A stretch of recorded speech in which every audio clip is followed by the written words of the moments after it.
Hello everyone, খুব ভোরবেলায় বের হলাম খেজুরের গুড় দেখব, খেজুরের গুড় কিভাবে জ্বালাই।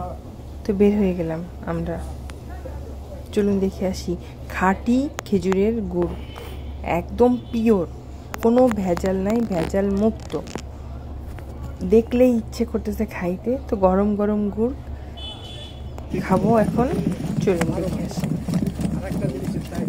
গুড় এখনই নামানো হলো এবং গুড়ের কালার আনার জন্য এটা ঘোটা হচ্ছে। একদম কালার একদম চেঞ্জ, অন্যরকম একটা কালার চলে এসেছে।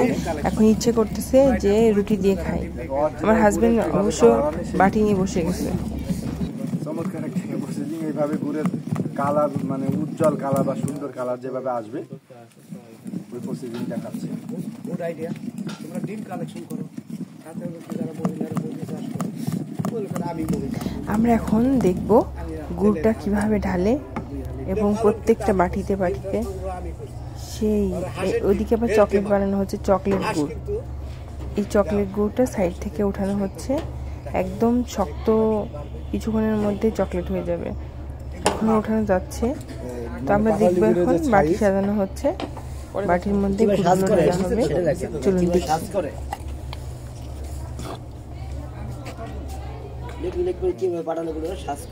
আমরা দেখতে পাবো কিছুক্ষণের মধ্যে কিভাবে গুড় ঢালা হচ্ছে। এখানে তাফাল থেকে গুড় ঢালা হলো এবং গুড়টাকে ভালো করে ঘুটে এটাকে কালার আনা হলো এবং বাটির মধ্যে ঢালা হচ্ছে এবং প্রসেসিং। এরপর তো আমরা কমপ্লিটলি দেখবো, না দেখে যাব না সবাই।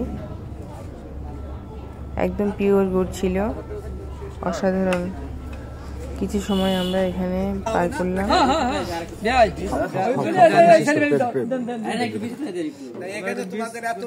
গুড়টা অনেক গরম ছিল, ধরতে পারতেছি না। এটা কেন দিচ্ছেন? এটা কেন দিচ্ছেন? এটা দিচ্ছি সুন্দর একটা সাইজ হবে।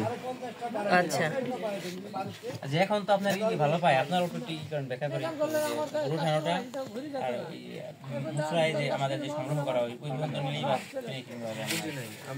আমি কোনো এখানে উঠাবে না, যে গুড়ের দানা আছে বোঝা যাবে। ডেলিভারি সিস্টেমটা একদম। ও আচ্ছা আচ্ছা। আমাদের প্যাকেজিং পর্যন্ত আর এই বছর করে লাগাই গুড়ের কারখানায় অভিযান চালাইয়া চিনি বাইক করতে বহু, আমি যদি চিনি মিশাই